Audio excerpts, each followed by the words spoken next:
dear guests, dear colleagues, students. First of all, I apologize for my very stressful English. And welcome everyone in Medgyes Péter to the current faculty of Hungarian Institute. I am honored that we host at such a prestigious meeting. I would like to wish all of you an enjoyable and productive conference. Thank you.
Please, and leave the lecture hall now. I'm sorry, but you've come to the wrong place. As I can see nobody leaving, I suppose that I'm right in thinking that you are fellow sufferers. Super. Welcome to the club, and thanks for your honesty. In my view, pupils are legions of spoiled brats and complete idiots, or a combination of the two. I trust you'll all agree. Have you ever felt like quitting your privileged job as an English teacher? Have you ever toyed with the idea of spending the rest of your life talking to your plants in the garden instead of the little devils? Be that as it may, the story I'd like to share with you is a sad one, a very sad one. So sad, in fact, that it took me a long time to put pen to paper. When I said goodbye to my group of 17-year-olds, with a sigh of deep relief, I was emotionally too close to the experience to describe it. I was busy doing other things anyway. Thus, I locked in my filing cabinet the diary I had kept during my prolonged agony and thought I'd go back to it when things had settled down a bit. 10 years have passed since then, so it's high time to reminisce and take stock. And here are a few extracts from my diary, which I kept during my agony. September 2000. Wow. 7 boys and 7 girls couldn't ask for a better ratio. Their eyes are sparkling. They are drinking in my words. I wonder how long the honeymoon will last. It looks as if the boys are looking for my weak spots. The girls, on the other hand, are angels. A few words about how it all began. I was doing my teaching practice at Medgyes Teacher Training School in 1967-68. Legend has it that during a coffee break in the staff room, my mentor teacher occasioned to mention that this Medgyes was wonderful. Overhearing the remark but not the context, a colleague chipped in, "Give me the recipe." With all due modesty, I proved to be a bloody good teacher during my stint of 15 years at Rodney. I was so sure of my God-given talent as a teacher that I unabashedly admitted to the only weakness I felt I suffered from. I'm hopeless at maintaining discipline. I kept telling the world of millions, billions who couldn't care less about my professional and personal traits. Unfortunately, my words echoed in my headmaster's ears when I volunteered to be the form master of a new intake of teenagers. He peremptorily cooled my eagerness, reminding me that a teacher who was incapable of controlling kids should be burdened with the onerous duty of shepherding a class. My self-confidence shattered. I learned the lesson once and for all, that one had better be quiet about one's perceived virtues and vices. Going back to my diary, October 2000. The girls keep giggling while the boys are talking and doodling. And yet, as yet, I just gently warn them. But I can already see that I'll have to keep a firm rein on them. In my experience, things haven't changed all that much in the classroom. Inexperienced teachers today are just as vulnerable as I was 40 years ago. If I were to interview greenhorns and ask them to rank the difficulties they faced during their teaching practice, the item on misbehavior would probably feature somewhere near the top. At the now defunct Center for English Teacher Training, scores of teacher trainees wrote their theses on the topic of discipline. And the experience they described were harrowing. In fact, for many, the happiest moment of their teaching practice came when it was all over. To give you a taste of their feelings, let me quote just 3 trainee teachers. Trainee 1. One of the students told my teaching partner that the group has conspired against us. They want to see which of us gives up first and leaves. They've even made bets on either of us. The aim of the game is to misbehave as much as possible, to find out what incidents irritate us most and focus on those to make them more efficient. Here is trainee 2. My only weapon is punishment. I can't make them work unless I threaten them with a test that they have to do in the next class. I want them to feel that they hurt me a lot. I'm considering giving up. My teaching partner has already given. Trainee teacher number 3. To be honest, during these months I decided to throw in the towel at least 3 times because I felt so disappointed. Nevertheless, I decided to stay because I thought giving up would mean that I was ill-suited for the job. When I decided to go back to the classroom in 2000, I asked myself a similar question. Am I suited for this job? With all the experience that I've accumulated over the years, am I any more suited today than I was 30 years ago? With these unsettling thoughts on my mind, I offered my services to the same school where I'd worked at the beginning of my career. The headmistress, a colleague of mine from years back, welcomed me with open arms and assigned me a a group of 15-year-olds. She said I could expect a lot of visitors, including the colleagues at Radnóti, who would also like to learn from you. The ordeal was soon to begin. Diary, November 2000. There are more and more absences. Announced that if anyone cuts the last class of the day, they get loads of homework. When I gave Tony the punitive homework, he shouted out, "Hooray! The longer the homework, the more I can learn." I'm going to murder Krzysztof if he doesn't stop fooling around. But first, I'll tell him what for. This lecture, then, is about discipline. But what on earth does the word mean? According to the dictionary, discipline comes from the Latin disciplina, which means instruction and knowledge. Non scholis and vitae distimus, I hear the proverb my father used to rub in. We are not learning for school, but for life. Distimus is a plural form of the infinitive distere, we learn. The derivative disciple, discipulus in Latin, denotes the learner. In the Bible, Jesus has 12 disciples or apostles. In Middle English, discipline was used in the sense of mortification by scourging oneself, self-inflicted pain by the use of a whip, masochism.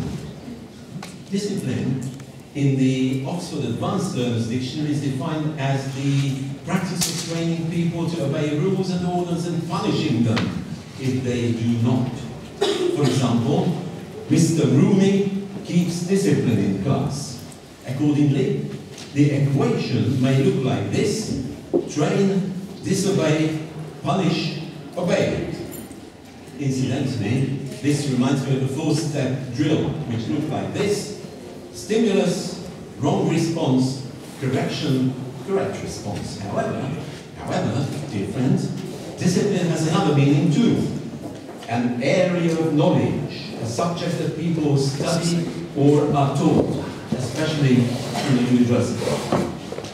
Now, this indicates that over the centuries, discipline has retained the double meaning of the original Latin, instruction and knowledge. Note also the cause and effect relationship between them, namely that instruction, ideally, is conducive to knowledge. Diary, January 2001. Blanco is getting on my nerves. She not only keeps yawning in my face, but today she asked loud and clear if she could get out to pee. Zoli fell off his chair with a crash. Now, after this digression, let me narrow down my focus to discipline as it is manifested in the classroom. What is classroom discipline? Well, it's an obvious concept, isn't it? Agnes Enyedi, a colleague of mine, wouldn't agree. She believes that discipline is an umbrella term which conceals rather than reveals the concept. She likens it to baby's tummy pain. When the doctor hasn't a clue about the problem, she will say, "Oh, well, it's his tummy." To be sure, classroom interaction takes place between the teacher and the pupils. Both have pretty clear-cut jobs to do. The teacher does the teaching, while the pupils do the learning. The trouble is that this division of labor doesn't always play out as smoothly as one would wish. From amongst the host of obstacles, let me just single out one: lack of discipline. Diary, February 2001. Donny hit Krzysztof on the head with his pencil case. When I told him off, he said, "But he keeps ing me about." My experience shows that the sine qua non for learning to take place is the presence of firm discipline in the classroom. or to reverse the equation, lack of discipline, alternately called misbehavior or disruption, tends to hinder the learning process. At this point, let me go back to the train, disobey, punish, obey paradigm.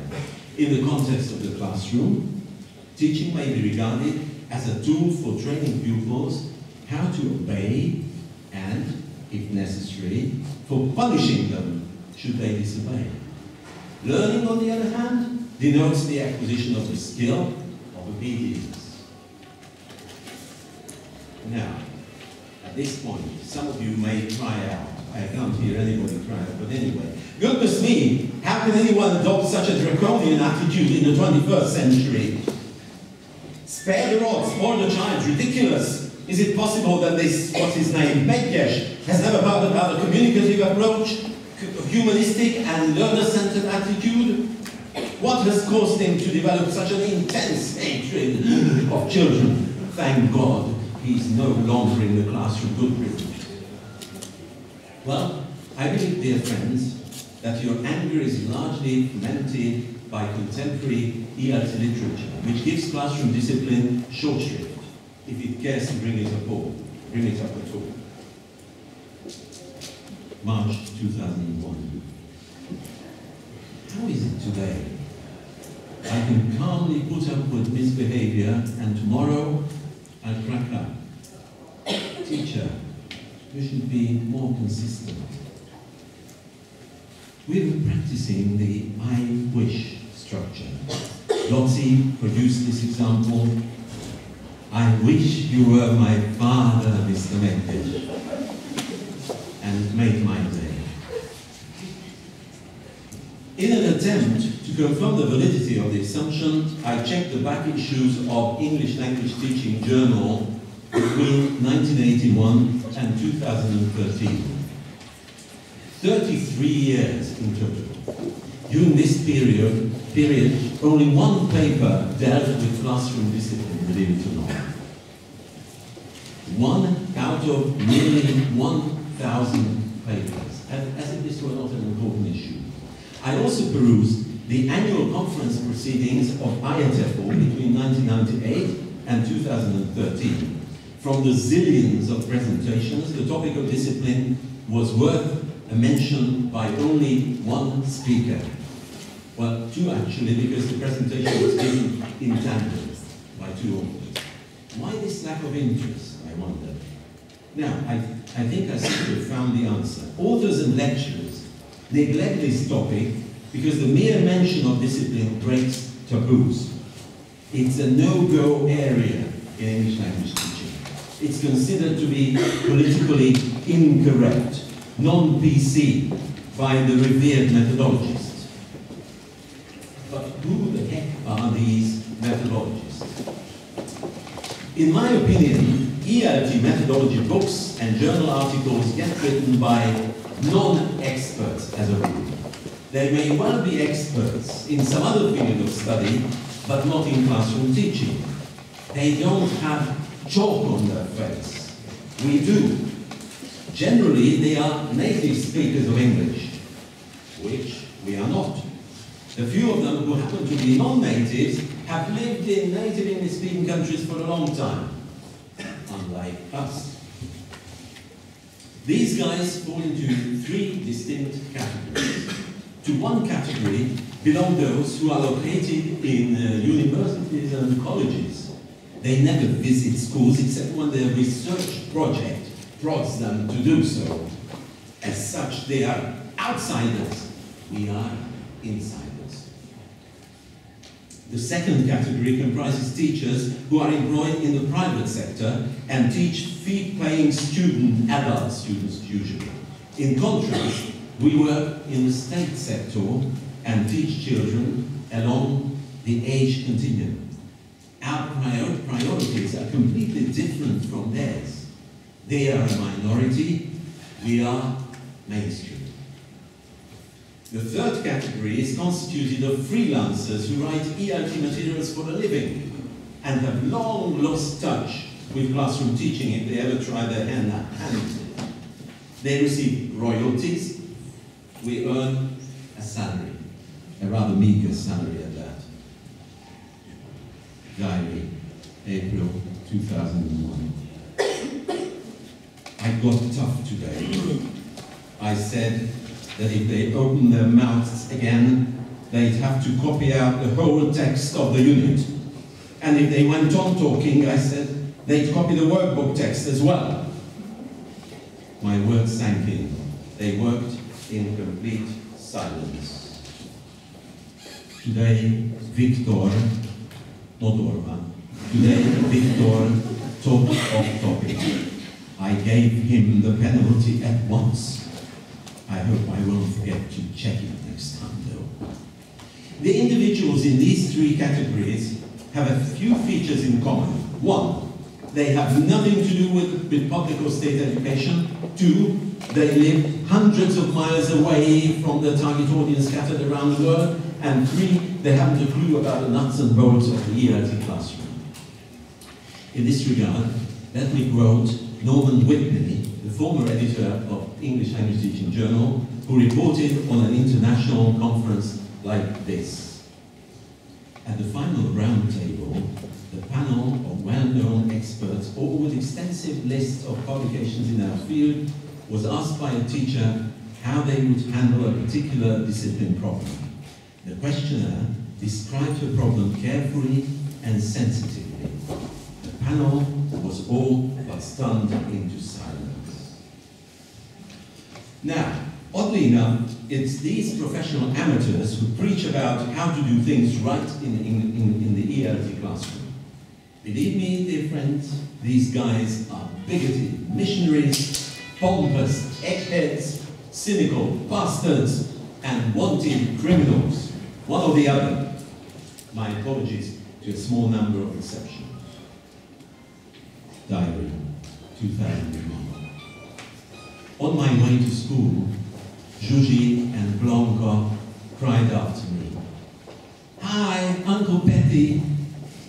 I replied, "Hurry up, you'd better be in by the time the bell rings." Lo and behold, they were there. As I left my marker in the staff room, Levente lent me his. After I filled up the board, I couldn't wipe it off.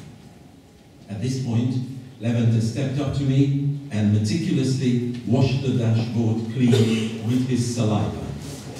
The class roared with laughter. I didn't. One notable exception is Earl Stivic, possibly the most influential advocate of humanistic language teaching. He admitted that if we, in our zeal to be humanistic, become too learner-centered with regard to control, we undermine the learner's most basic need, which is for security. We may find that we have imposed our own half-naked anarchy on the class. The two key words in this quote, I believe, is control and security, implying that the teacher should be the sole authority in the classroom. Only if she is a strong person, a source of stability, can she engender a feeling of security in the pupils too. 4, if she happens to be a weakling, like I was, the pupil's deepest need for the level of security will remain unfulfilled. As Dry noted, rather dryly, a sure recipe for low learner performance is to set up a situation where the learner pities the teacher and then pities himself for being saddled with a pitiable teacher. It is a vicious circle, I believe. Indeed, the teacher's psyche is far more sensitive than the pupils. While ideally pupils enjoy a certain degree of stability ensured by the teacher has to create her own psychological equilibrium with no external assistance. She has to pull herself out of the water by the hair, as it were. In short, my sympathy lies with the teacher rather than with the pupils, and I feel desperately sorry for myself. Diary, July 2011. From a picture postcard sent by Blanca and Juji. It's again asked, dear Uncle Betty, why haven't you replied to Blanca's email? Maybe you've forgotten to write in English? Now, the next question. Why do classroom teachers keep quiet about their discipline problems? Why do they cry for help before they collapse, sobbing in a staff room corner? Because they know all too well that admitting to disruptions is paramount to admitting that they are bad teachers. After they've lost face with their pupils, they'll become the laughing stock of their colleagues as well.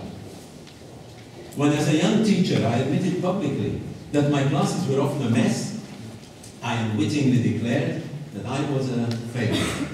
My headmaster, quite rightly, denied me the opportunity to become a full master because he couldn't afford to risk the reputation of his school on account of a schlemiel. He knew all too well that, as Eric Hoyle said, a good teacher who cannot maintain control is regarded as a threat to the good order of the school. Or to quote Comenius from the 17th century, a school without discipline is like a mill without water. And here, dear friends, let me illustrate my point with two different kinds of teachers. Those who can enforce discipline and those who can't. Those who can need no advice. Those who can't had better keep their mouth shut about their ineptitude. Diary, August 2001. I began to worry, as I usually do at the end of the summer.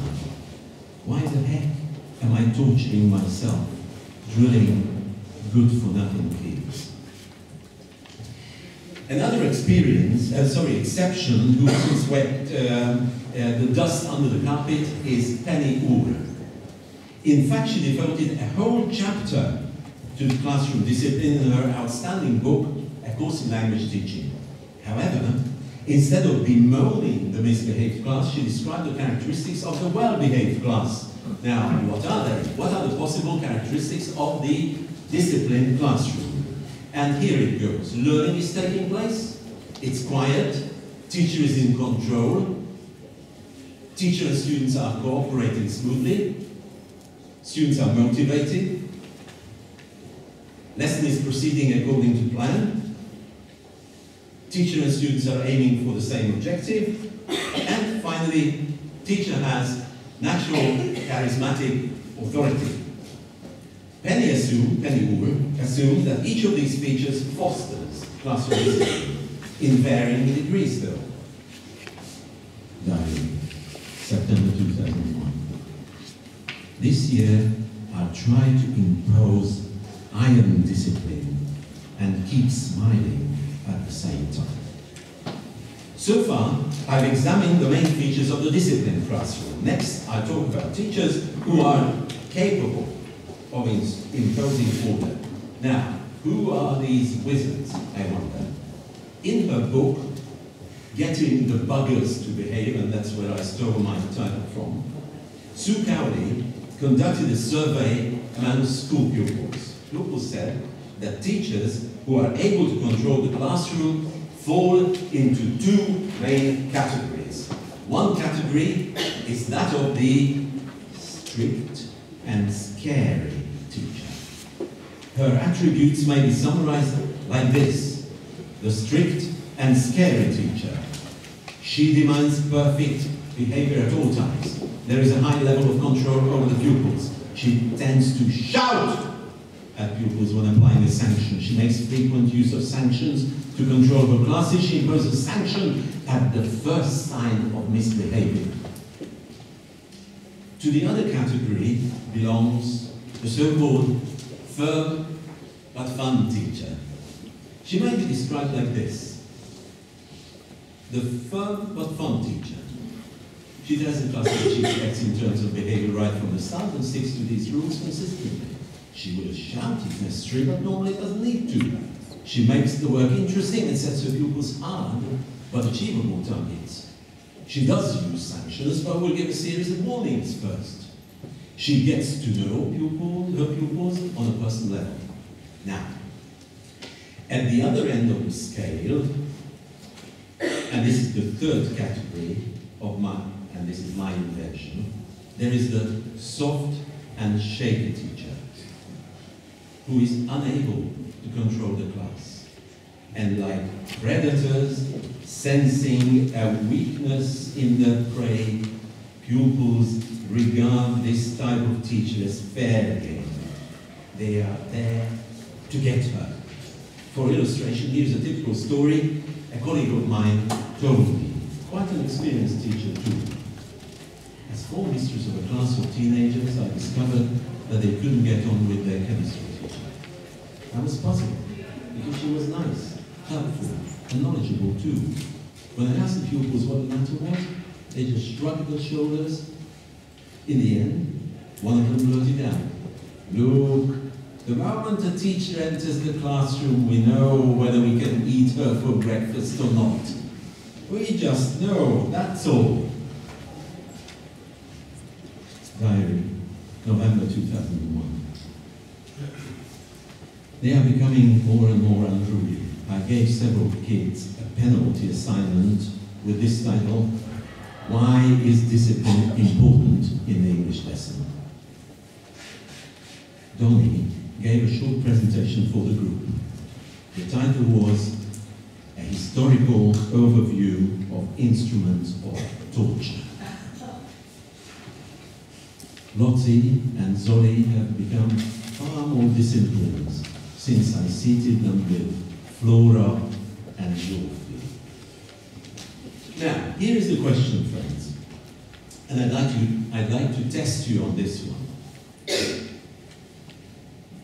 As a school pupil, which kind of teacher did you prefer? Who votes for the strict and scary teacher? Hands up. The strict and scary teacher. Thank you very much. That's nice cooperation. Who would vote for the firm but fun teacher? Hands up. Looks like this is the majority. And who would go for the soft and shaky teacher? Hands up. No hands. It appears that the votes for the firm but fun teacher are an overwhelming majority with one exception. Now, allow me to ask you a very personal question, a very, very personal, confidential question. Here it goes. In your perception, which category of teacher or teacher to be do you yourself belong to? Hands up for those who would say that they belong to the category of the strict and scary teacher. Hands up.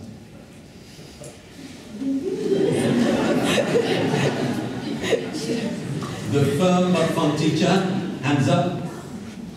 And the soft and shaky teacher, hands up. Yes, thank you, thank you. You are a very honest woman, thank you. So I don't have to stick out like a sore thumb. Mind you, this was not always the case. For many centuries, teachers were respected for what they were. Serious discipline problems were few and far between, and in case they did occur, the teacher had the necessary tools to deal with them. Now, what exactly were those disciplinary tools? Let me show you. Noisy children would be hushed by the slapstick. Or the rattle. Do you remember? You didn't go to school in the 18th century? Interesting. For drawing attention, the whistle was always to hand. I still shudder at the memory of a bunch of keys that my physical education teacher would throw at kids. And once he targeted the nose of a boy so accurately that it had to be sutured with 5 stitches at the nearby hospital. Those were the days, my friend. Then there was the ruler for wrapping on our fingers. In Hungary, we used to have the körmös, you know, which is a Hungaricum, I'm going to say. On the other hand, you know, British children often, sorry, not children, but teachers, often resorted to the cane or the wait a minute, the rubber-soled slippers to mete out a good spanking. The use of these tools of corporal punishment, let alone the whip, which I don't have, unfortunately. I only have the belt. But unfortunately, these are all but wishful thinking in this anything goes world. Diary, December 2001. Margaret keeps sulking. When I asked her why, she said it helped her get what she wanted. Juji spent the whole lesson with a scarf round her mouth after I told her that she'd get extra homework if she uttered one more word. By the way, oops, by the way, just throw it away. By the way, Kelly, in his book 25 Centuries of Language Teaching, relates that monks would chasten wayward pupils in the Middle Ages in a very, very sophisticated manner. The cane was wielded by men especially hired for this purpose. They would use the pupil's mother tongue during the spanking. Why? Because it was thought that this way the target language would not be associated with the punishment. Those were the days, my friend. And here, I need a little bit of break. So what we'll do now is sing together from the 1960s. There is a nice song here, if I can find it. Don't go away yet. Yes, here it goes. Wait, wait. Yeah, yes, yes, wait. Oops. Can you hear it? I need a little bit of break. I'm sorry, I'm so tired.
Yes.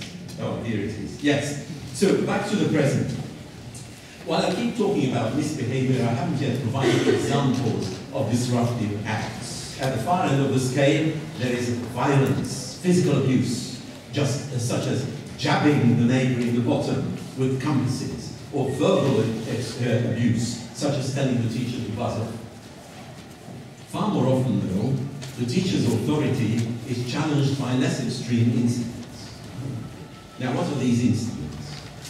These include doodling, yawning, daydreaming, staring out the window, reading under the desk, phoning, text messaging, arriving late, cutting classes, failing to complete homework, leaving supplies at home, sabotaging work, constantly arguing, refusing to cooperate, cheating, swinging on chairs, defiantly passing notes, getting out of seat, packing up as early as if to leave, playing an imaginary harmonica, grimacing, playing idiot, asking to go to the toilet repeatedly, eating, sticking out tongue, lip reading, mumbling, giggling, screeching desks, banging down books, tapping on desks, snapping chewing gum, imitating animal sounds, crumpling paper, whistling, uttering obnoxious shouts, guffawing, belching, farting, stretching, cursing, making rude remarks under the breath, calling others names, sticking out a foot to trip others, pushing neighbor off desk, throwing objects at peers, snoozing, and of course the most frequent and irritating of all, speaking out of turn.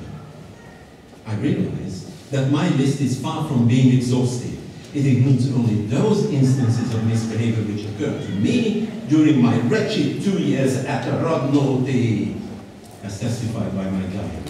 By the way, ask any kid and they'll make this list 3 times as long. As you have seen, there's a wide range of disruptive acts, small and big. What's this? Small and big. But what leads to misbehavior? The causes are manifold. Let me set up 3 groups of causes: external, pupil-specific, and teacher-specific. But before I do that, let's go back to my diary, January 2002. The first lesson after the break was dead bored. Nobody was interested in anybody else's Christmas accounts. Zoli and Lottie tried to slip a pencil case into my trouser pocket without my noticing. I pushed the object out of their hands without batting them out. Now, external causes include late classes and exhaustive math tests before English lesson. A painter working on the scaffolding, whistling the most corny operetta song, those were the days, to supply a few examples of pupil-specific causes, overcrowded classes and unbalanced proportion of boys and girls, huge differences in terms of ability, language proficiency, motivational level, etc. As regards teacher-specific causes, teachers don't always plan classes carefully enough. As we all know, they may be using inappropriate methodologies, set boring tasks, give hazy instructions, etc. Finally, let me draw your attention to an aspect that's often overlooked. In vain do we delude ourselves into thinking that teachers go to school because they are hungry for knowledge. They are not. They go to school because they must go to school. This is the bottom line. In a nice survey conducted by Carl Rogers in 1983, a founder of humanistic psychology, by the way, American pupils were unanimously stated, 5 minutes, that school is a bull. I doubt that Hungarian kids would disagree. Here it is. Oops, I didn't go up. 5. Yes. Oh no. No. Oops. Where are we? Oh no. Yeah. Hang on. 5. Oh no. Oops. I'm sorry.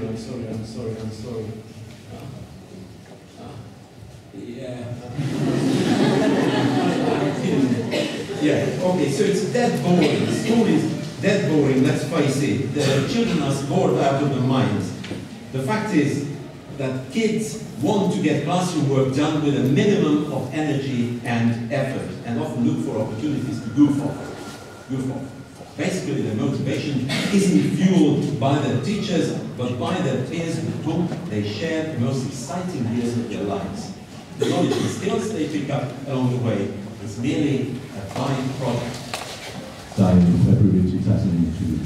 I found out that many kids copy their homework from the internet. When I gave Lottie 2 fails today, he nearly jumped on me. What shall I do? How come that one day they behave well, only to turn nasty the next day? Today they happen to have a good day. But the worst is yet to come, dear friends. School subjects which encourage social interaction and are particularly prone to disruption. Since foreign language classroom is a place par excellence for urging genuine communication, the danger of losing control is grave. And the more communicative the classroom, the bigger the risk. This, I'm afraid, is a central paradox of communicative language teaching. And now, dear friends, I jump a little bit here because I know I'm short of time. I have to say a few words about the reflective teacher.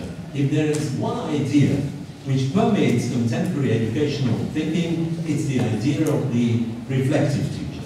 the reflective teacher. As I'm inclined to swim with the tide, here's a bit of vivisection. Peter, lie down on the couch and tell me, what do you think went wrong during those devastating 2 years in Grodno? Well, first of all, I couldn't resolve the involvement and detachment dilemma. Sorry. Oops. Yeah, I have to jump over here. These would have been the most interesting part of my work, but what can I do? As I wasn't able to keep my distance, I lost respect and authority. From angels, the children, you see, from angels, yeah, they turned into little monsters, you see. So probably I ought to have been less outgoing and more aloof. March 2002. I believe Zoli should be seen by a psychologist. He's unmanageable, diffuse, aggressive, and cynical.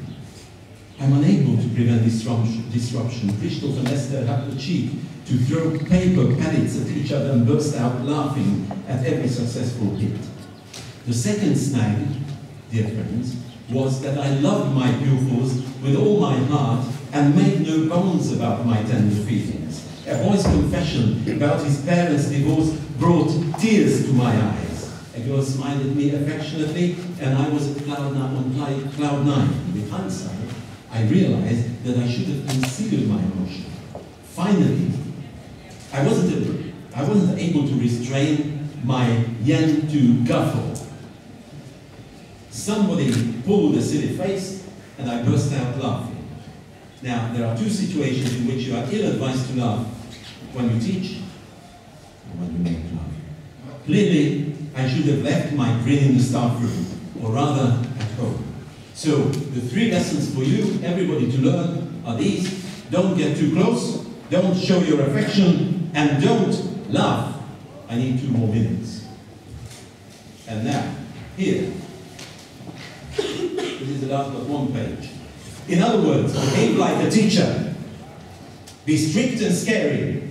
Alternatively, be firm but fun. But for God's sake, don't be soft and shaky. Point taken. But what if proper teacherly behavior isn't my default mode? I can't help getting close to my pupils. I can't hide my affection, and I love laughing. What then? April 2002. Yes, that's the way. It's good to teach children. They radiate love. Whenever I'm on the verge of giving up, they pull me back from the edge in the last minute.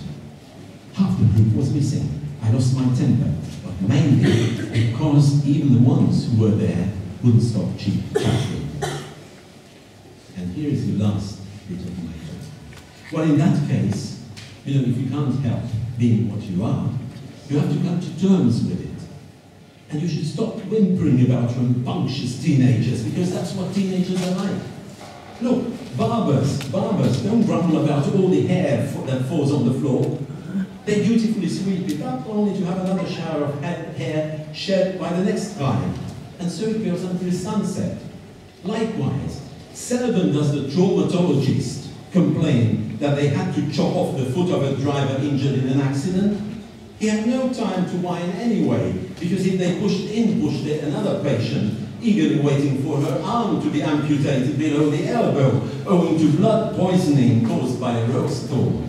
Cutting off hair and limbs are part and parcel of the job of, respectively, the barber and the traumatologist. Ideally, they consider their job a challenge rather than a chore. Would it be going too far to suggest that they actually relish the beauty of their vocation? So, there's the teacher, busy dealing with a discipline problem. However, no sooner has she moved it out of the way than another one crops up, and then another, and yet another. In spite of all her efforts, problems don't go scarcer, they multiply. If you cut off the ugly head of a dragon, 10 new heads pop up in its place, only 6.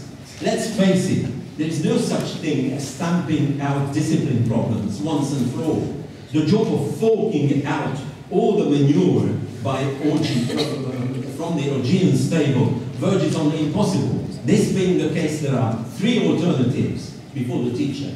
And mark my words, please. 3 alternatives. Alternative A is that you quit. Leave the job. Alternative B is that you persist, but keep whispering.